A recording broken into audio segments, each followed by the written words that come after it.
Türkiye'de suç oranlarında hissedilir derecede bir artış yaşanmaktadır. TÜİK verilerine göre 2010 yılında cezaevlerindeki kişi sayısı 120 bin iken 31 Aralık 2019 tarihinde bu sayı %43 artarak 292 bine yükselmiştir.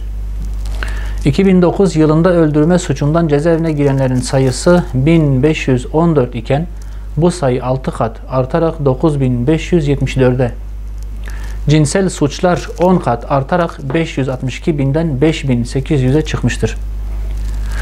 Hırsızlıktan hüküm giyenler 7, uyuşturucudan hapis cezası alanlar ise tam 11 kat artmıştır.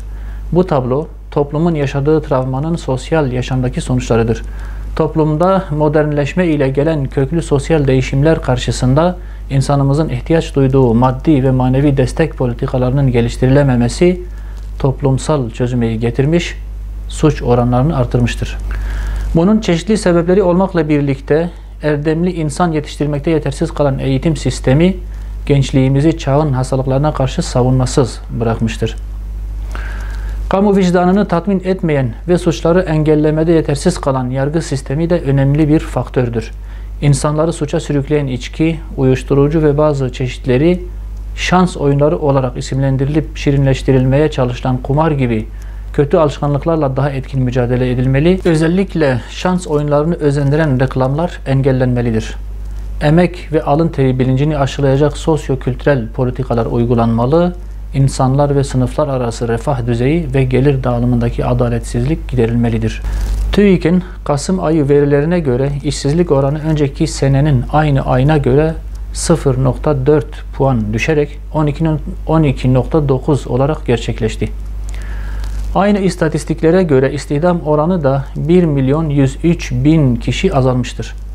Nüfus ve dolayısıyla iş gücündeki artışa rağmen hem istihdam azaldı hem de işsizlik.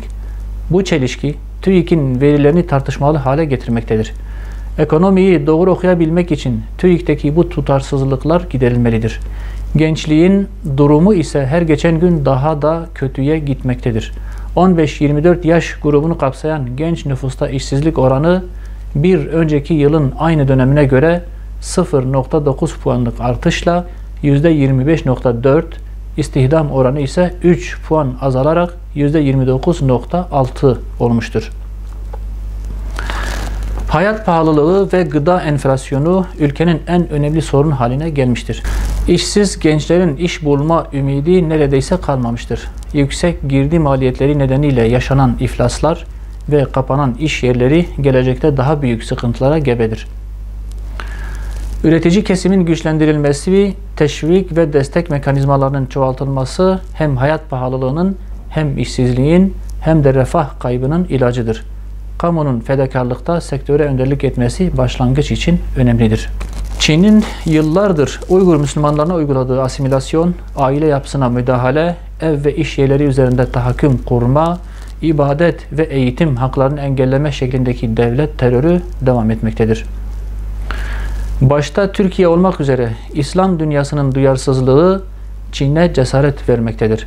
Son zamanlarda Türkiye'ye iltica ederek vatandaşlık almak isteyen Uygurlara engellemeler yapıldığı gibi Türkiye'de yaşayıp ailelerinden haber alamayan Uygur Müslümanlarının Çin diplomatik temsilcilikleri önünde yaptığı meşru gösterilere de izin verilmemektedir. Türkiye'nin Çin ile yaptığı ve suçluların iadesini öngören anlaşma da yürürlüğe girdiği takdirde pek çok insan hakkı ihlalinin kapısı aralanacaktır. Mazlum halkların temel insan hakları ile inanç özgürlüklerinin her türlü siyasi, iktisadi ve konjonktürel çıkarlardan üstün tutulması bizim en temel prensibimizdir. Uygur Müslümanlarının maruz kaldıkları zulüm ve asimilasyonların konjonktürel politikalar nedeniyle İslam ülkeleri tarafından görmezden gelinmesi üzüntü vericidir. Başta Türkiye olmak üzere İslam dünyası Uygur Müslümanlarına yönelik zulmün arttığı bu süreçte daha aktif olmalı ve caydırıcı bir rol üstlenmelidir.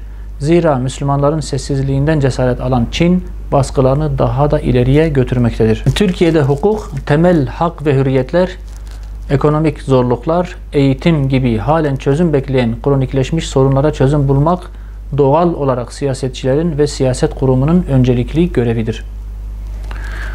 Pandeminin getirdiği ek sorunlar olarak ekonomik darboğaz, üretimin sekteye uğraması ve buna bağlı artan işsizlik ile başta gıda olmak üzere temel ihtiyaç maddelerinde yaşanan aşırı fiyat artışları halkın öncelikli gündemi haline gelmiştir. Sosyal adaletsizlikler, toplumsal yapıyı tehdit eden popüler kültür, aile kurumunun zedelenmesi, gençliği esir alan özenti ve kötü alışkanlıklar gibi artış trendindeki temel sorunlarımız giderek daha fazla büyüyor.